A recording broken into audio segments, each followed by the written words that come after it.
Intelijen Negara atau BIN meminta TNI segera mengambil langkah terkait beredarnya surat rekomendasi pemberhentian Prabowo Subianto dari Dewan Kehormatan Perwira.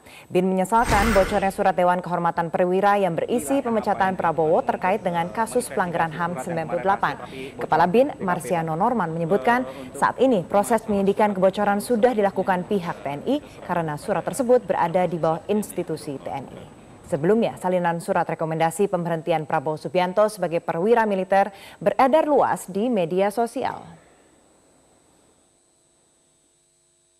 Mengharapkan Panglima TNI mengambil langkah-langkah yang cepat dan menghindari hal-hal serupa terjadi di masa yang akan datang. Ada instruksi dari Presiden. Kontroversi beredarnya surat rekomendasi pemberhentian Prabowo Subianto sebagai perwira TNI terus bergulir. Wakil Ketua Umum Partai Gerindra Fadlizon menuding surat rahasia itu tersebar ke publik karena dibocorkan oleh seorang purnawirawan jenderal. Padahal sebelumnya Ketua Tim Pemenangan Prabowo Hatta Mahfud MD mengaku surat itu sengaja disebar oleh kubunya. Wakil Ketua Umum Partai Gerindra, Fadlizon, seperti dikutip dari sejumlah media, mengatakan surat pemberhentian terhadap Prabowo Subianto tersebar ke masyarakat luas karena ada pihak yang membocorkan surat tersebut. Fadli menuding nama seorang jenderal sebagai pihak dibalik tersebarnya surat pemberhentian itu. Sebelumnya, akhir pekan lalu saat surat tersebut mulai tersebar ke publik, Ketua Tim Pemenangan Prabowo Hatta Mahfud MD saat ditanya wartawan tidak menampik isi surat tersebut. Dia hanya menegaskan Prabowo diberhentikan secara hormat kala itu. Enggak, justru kita yang nyuruh nyebar-sebarkan aja, wong itu buktinya diberhentikan dengan hormat. Kalau diberhentikan tidak dengan hormat baru masalah, itu diberhentikan dengan hormat. Sehingga tidak ada masalah hukum apapun kalau sudah diberhentikan dengan hormat.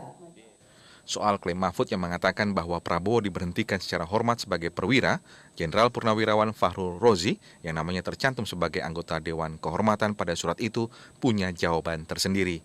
Berikut jawabannya dalam program Prime Time News Metro TV yang disiarkan beberapa waktu lalu. Memang dalam diskusi kami pemecatan.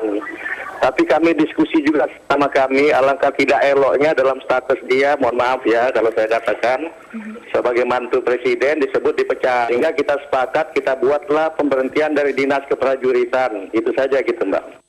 Dalam surat itu disebutkan salah satu alasan pemberhentian adalah karena Prabowo dinilai tidak melaporkan sejumlah operasi yang dilakukannya, termasuk memerintahkan Satgas Timawar untuk melakukan penculikan terhadap sejumlah aktivis. Dalam sejumlah kesempatan, tim Prabowo Hatta membantah bertanggung jawab terhadap nasib 13 orang yang masih hilang hingga sekarang. Tim Liputan Metro TV. Ya, TNI masih mengusut bocornya surat rekomendasi pemberhentian Prabowo Subianto, sementara salah satu anggota DKP, Agung Gemelar, yang juga Ketua Pepabri, sudah berada bersama kami pada saat ini dan kita akan menanyakan langsung terkait beredarnya surat rekomendasi yang beredar pertama-tama di sosial media ini. Pak, selamat malam. Pak Agung, terima kasih sudah bergabung dengan kami. Pak, kita tadi mendengar debat semalam dan mengatakan bahwa Pak Prabowo Subianto sendiri pada saat itu mendapatkan arahan dari atasan. Nah, Anda sebagai anggota DKP, Anda tahu betul nih pada saat perjalanan persidangan. Siapa ini? Memang betul adakah itu Pak perintah dari atasan? Kalau ada itu siapa? Ya, begini ya, beredarnya surat ini memang yang pertama, mengapa kok bisa beredar? Ini kan confidential, rahasia ya.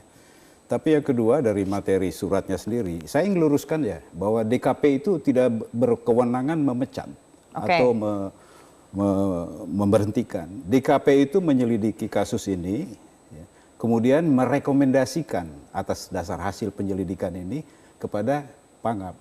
Ya, Pangaplah yang punya hak untuk melakukan tindakan, ya, bukan DKP.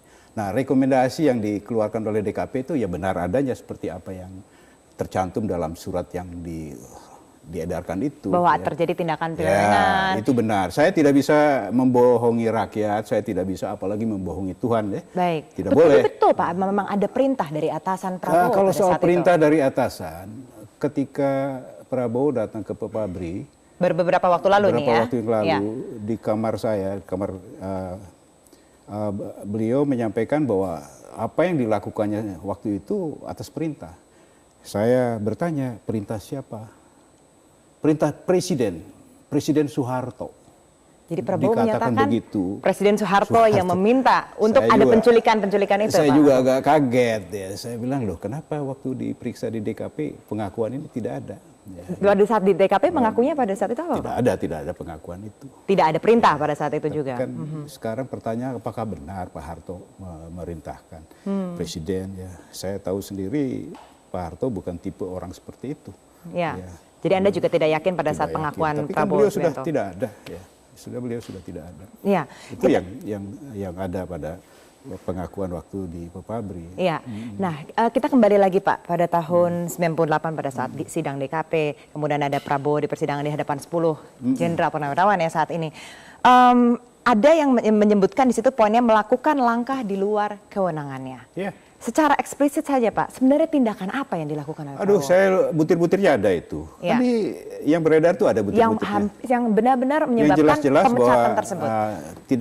Tidak pantas dilakukan oleh seorang perwira tinggi apalagi ya. Itu beberapa langkah tindakan-tindakan yang tidak pantas dilakukan oleh seorang perwira tinggi. Ada 6 butir kalau nggak salah. Dan itu semua juga direkomendasikan oleh DKP. Tindakan-tindakan yang tidak pantas dilakukan perwira tinggi, termasuk salah satunya penculikan itu tadi ya Pak ya. Nah, saya juga membaca kutipan wawancara Anda pada tahun 98, Prabowo mengakui salah menganalisis BKO, bawah kendali operasi. Apa maksudnya dengan salah menganalisa ini Pak pada saat itu? Tahan dulu jawabannya, kita akan break terlebih dahulu. Pemirsa tetaplah di Prime Time.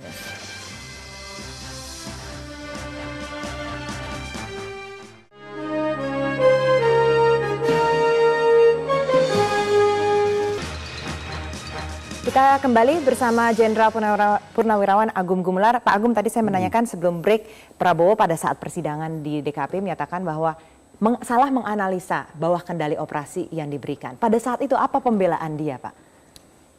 Sebetulnya begini, Kopassus itu secara garis komando, secara operasional itu di bawah kendali Pangap, Panglima ABRI, Pangap. Jadi saya rasa tidak ada istilah salah Salah menganalisa BKO. Saya rasa tidak begitu ya.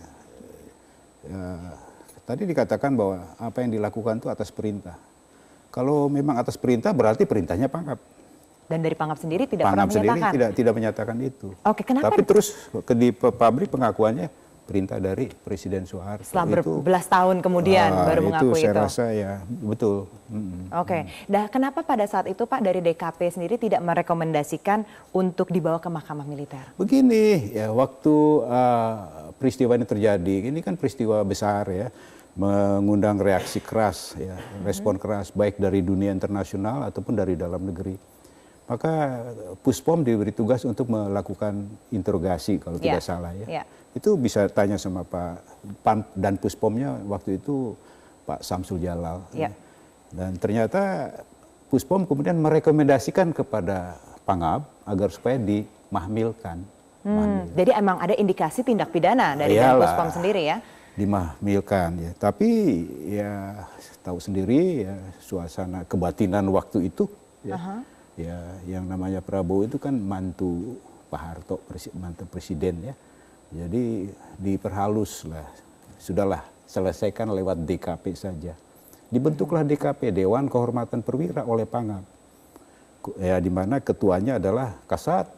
Ya, Pak Subagio HS di situ. Anggotanya para letjen-letjen ini.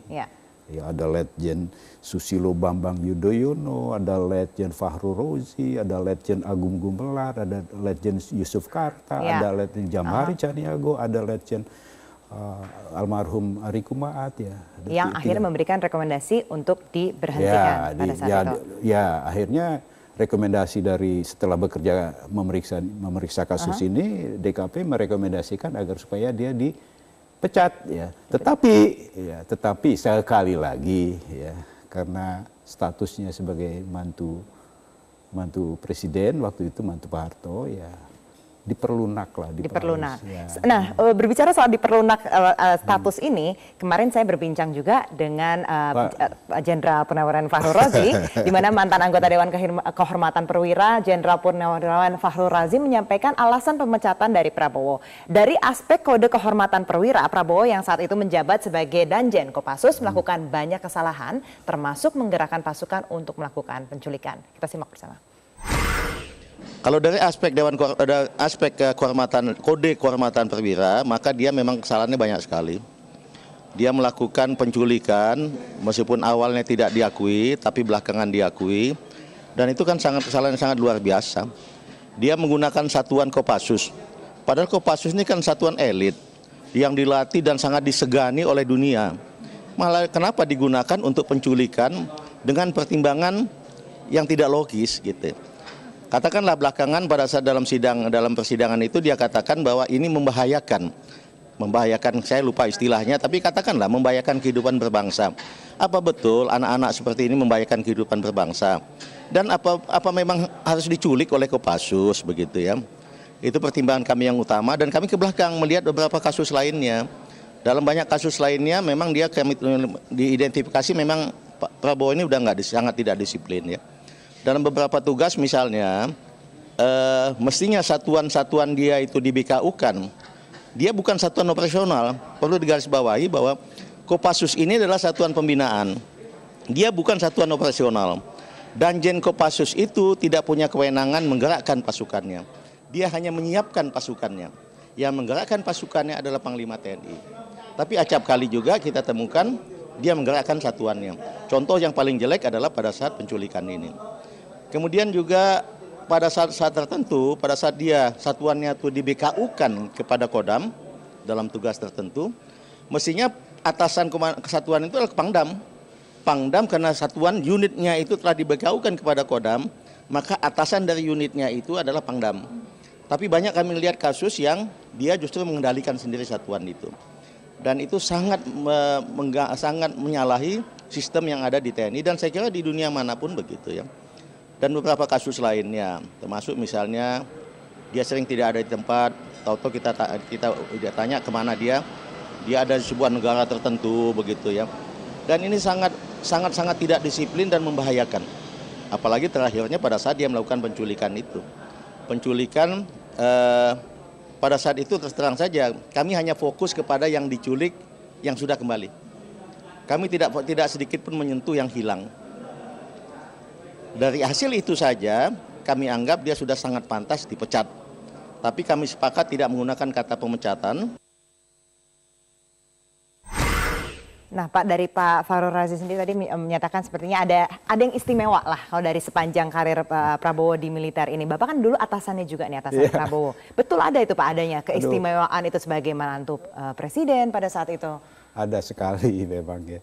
Banyak sekali keistimewaan atau privilege yang didapat oleh Pak Prabowo dengan statusnya sebagai mantu presiden. Termasuk menggerakkan satuannya sendiri. Ya, itu kalau itu sih bukan apa, itu sih sudah pelanggaran itu ya, sudah indisipliner kalau itu sih. Kalau seperti yang katakanlah ya, seorang naik pangkat ini kan ya kadang-kadang 3 tahun sekali, ya, tergantung apa yang telah reputasi yang dibuat tuh. Ini pernah kalau tidak salah tidak sampai 1,5 tahun 3 kali naik pangkat, yaitu karena statusnya sebagai mantu presiden ya. Baik. Itu yang tapi oke lah ya, itu satu yang diterima atau yang dipunyai oleh dia. Tetapi sejauh bahwa tidak melakukan hal-hal yang di luar kewajaran sebagai seorang seorang perwira tinggi, saya rasa itu mungkin bisa dimaklum. Tapi apa yang disampaikan Pak Fahrul Razi itu semuanya seperti itu. Saya sendiri sebagai komandan waktu itu, Danjen Kopassus ya, saya kena tegur sama Kasat deh. Kenapa tuh Pak? Kamu nih itu si Prabowo tuh kalau keluar lapor nggak sama kamu gitu kan? Ya saya lindungi lah, saya bilang lapor Pak, mana berani dia nggak lapor, saya bilang gitu kan. Tapi Bapak konfront langsung nggak dengan Prabowo? Saya panggil, wo lu mau pergi kemana sih dia, wo? Pergi deh lu. Tapi lu lapor sama gua dong, biar gua tahu lu di mana, gitu. Itu memang agak repotnya ya seperti itulah ya. Jadi tidak disiplin lah gitu ya Pak pada saat itu. Gitu. Oke, nah Pak seperti yang tadi kita bahas, kasus penculikan ini Bapak tadi mengatakan menyedot sekali perhatian publik, tidak hanya di Indonesia tapi juga di dunia internasional, dan sampai sekarang juga masih belum terungkap sebenarnya ya Pak. Berdasarkan persidangan atau tadi bertemu dengan Prabowo di Perpabri, kemana sih ini para aktivis itu Pak? Ya kalau sudah berapa tahun nggak ada ya berarti sudah nggak ada. Ya. Dikatakan nggak dengan Prabowo di mana mereka sekarang, di apa, penghilangannya bagaimana? Itu katanya ada yang mengaku tahu katanya. Pak Kiflan Zen. Coba Pak Kiflan Zen panggil ke sini deh. Coba minta dijelaskan. Katanya Pak Kiflan Zen tahu kemana yang 13 orang ini. Ya, diundang aja kemari dong Pak Kiflan Zen. Baik. Dan tim saya nggak tahu kemana itu. Yang jelas pasti sudah nggak ada lah. Ya. Iya. Dan tim Mawar pada saat itu yang melakukan penculikan, apakah khusus dibentuk Pak untuk pada saat itu atau memang sudah lama khusus dibentuk untuk saat itu? Siapa saja sebenarnya sih mereka ini Pak? Ya anggota anak buahnya Pak Prabowo ya. Itu kan ya ada perwira, perwira menengah, ada bintara, ada perwira, ada bintara. Ya. Oke, baik. Oke, Pak Agung, kita akan meneruskan perbincangan kami setelah jeda pariwara berikut. Tetaplah bersama Prime Time News.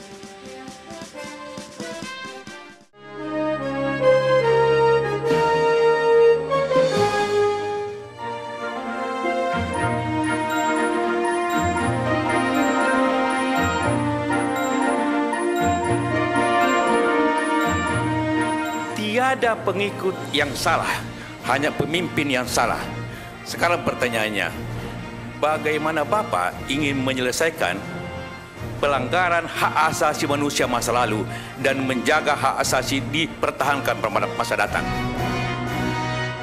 Dalam pelaksanaan tugas sebagai prajurit, manakala kita melaksanakan tugas dengan sebaik-baiknya, yang menilai itu adalah atasan. Jadi saya mengerti Pak, arah Bapak. Tidak apa-apa, tidak apa-apa, ya.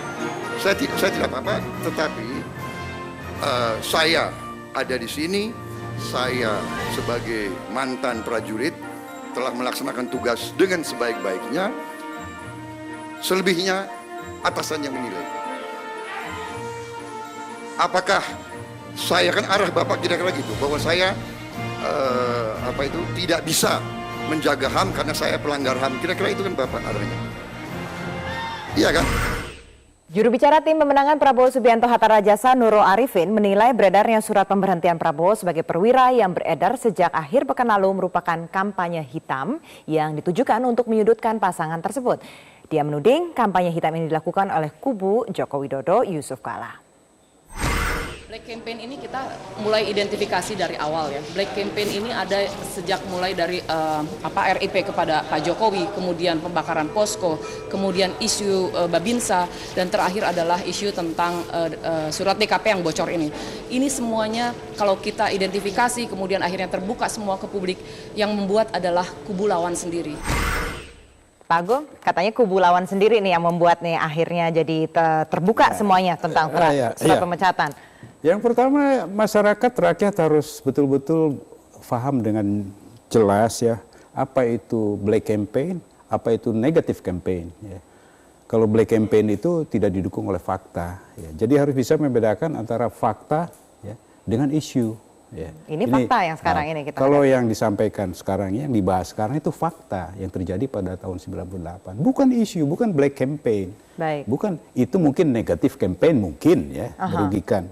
Oke, terus tadi ada penilaian bahwa tegas katanya kan. Ya, Pak Prabowo bilang harus tegas memimpin itu. Gini, saya ingin masyarakat juga lebih dewasa dalam mengartikan apa itu tegas. Tegas itu bukan berarti main pukul, bukan berarti main tendang, bukan berarti main lempar asbak, bukan berarti main tembak. Ya. Tegas itu dalam koridor hukum. Ya. Tegas itu adalah satu sikap berani mengungkap, berani mengambil tindakan terhadap mereka-mereka yang melanggar hukum.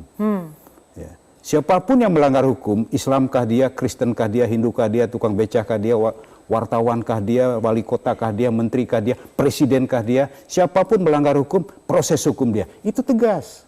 Tegas dalam koridor hukum. Kenapa? Karena hukum itu adalah sesuatu yang harus kita implementasikan. Ya. Bukan sesuatu yang bisa kita kompromikan. Itu tegas. Bukan tegas keluar dari mulut kebun binatang. Bukan itu tegas ya, jangan salah. Pak Agung, kita lihat di sini sekarang kan ini Jenderal Purnawirawan terbelah ya, mendukung Capres 1, Capres 2. Nah, bagaimana ini biar sikap netralitas TNI ini dijaga tetap solid sampai ke akar-akarnya? Karena kan ada isu Babinsa yang masuk ke kelurahan, masuk ke desa untuk mendukung Capres tertentu. Ada juga ketakutan nantinya ada pergerakan massa jika salah satu Capres kalah dalam pertarungan nanti.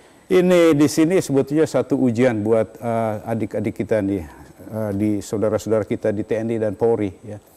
Pertama, tahun 98, ya, reformasi yang jadi sasaran utama adalah ABRI, TNI dan Polri, serta Golkar. Mengapa? Karena banyak sikap laku ABRI, sikap tindak ABRI yang pada saat sebelum 98, yang di luar koridor jati dirinya. Menyakiti rakyat, ya. Kemudian berjaket kuning, ya. Itu tindakan-tindakan yang di luar koridor jati diri ABRI. Maka terjadilah reformasi, terjadilah hujatan kepada, cercaan kepada ABRI. Ya.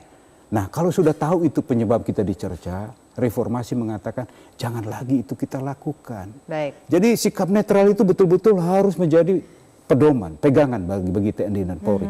Itu ujian pertama buat TNI dan Polri saat sekarang ini. Sikap netral. Kalau katakanlah ada babinsa, saya tidak tahu benar apa tidak dari hasil penyidikan. Kalau ada babinsa yang ingin berpihak, jadi pepabri dulu deh, ya jadi anggota saya dulu deh, baru bisa berpihak karena kita bebas. Ya. Oke, ujian yang kedua buat TNI dan Polri adalah isu tadi. Kalau sampai kalah akan melakukan tindakan yang anarkis, akan melakukan tindakan pergerakan massa, teror dan sebagainya. Di sini ujian buat TNI dan Polri. Perlihatkanlah kepercayaan rakyat kepada TNI dan Polri, harus berani mengambil sikap tegas terhadap tindakan seperti ini. Baik. Siapapun dia. Baik, siapapun Pak Agung, sebelum kami tutup, dalam Pilpres ini, Bapak secara pribadi, bagaimana Bapak melihatnya? Siapa yang Bapak dukung ini dan kenapa? Saya sudah sampaikan kepada pengurus di Pepabri, anggota di Pepabri, bebas, Anda semua bebas memilih sesuai hati nurani, sesuai dengan keyakinan masing-masing. Kalau saya memilih si A, Anda memilih si B, itu bebas. Perbedaan ini, perpecahan ini sifatnya sementara. Besok selesai pemilu, selesai Pilpres, bersatu kembali. Siapapun jadi presiden, yes sir. Nah, kalau sekarang ditanya pribadi saya yang punya hak memilih dan bebas, bebas saya akan memilih Joko Widodo. Mengapa? Ya, karena begini, ya, pembangunan perlu kesinambungan, kan begitu tuh. Jadi seorang pemimpin yang harus kita cari ke depan adalah seorang pemimpin yang punya tekad kuat, keinginan kuat untuk melanjutkan apa yang sudah baik yang dilakukan pendahulunya dan meninggalkan apa yang tidak baik yang dilakukan pendahulunya tanpa caci maki, tanpa hujat menghujat. Baik. Dan saya lihat figur Jokowi jadi gubernur di DKI, telinga saya tidak pernah mendengar dia menjelek-jelekan Fauzi Bowo, dia mengkritisi kebijakan lama. Itu saya tidak mendengar. Itu alasan pertama. Alasan kedua, ya, era global itu era kompetitif. Peran pemerintah itu akan semakin melayani, menjadi melayani, memfasilitasi, regulator. Ya. Jadi peran swasta yang akan mengemuka. Kalau kita ingin meningkatkan ekspor, kita harus tahu siapa pemeran utamanya, eksportir. Ya. Tugas pemerintah adalah berdayakan mereka, fasilitasi mereka. Dan Anda lihat Jokowi bisa melakukan. Jadi, ya, pemimpin ke depan yang harus kita cari adalah pemimpin yang bisa jadi kepala pelayan masyarakat. Baik. Bukan yang arogan lagi, ya gitu. Pak Agung Gumelar, terima kasih banyak atas waktu Anda bersama dengan kami.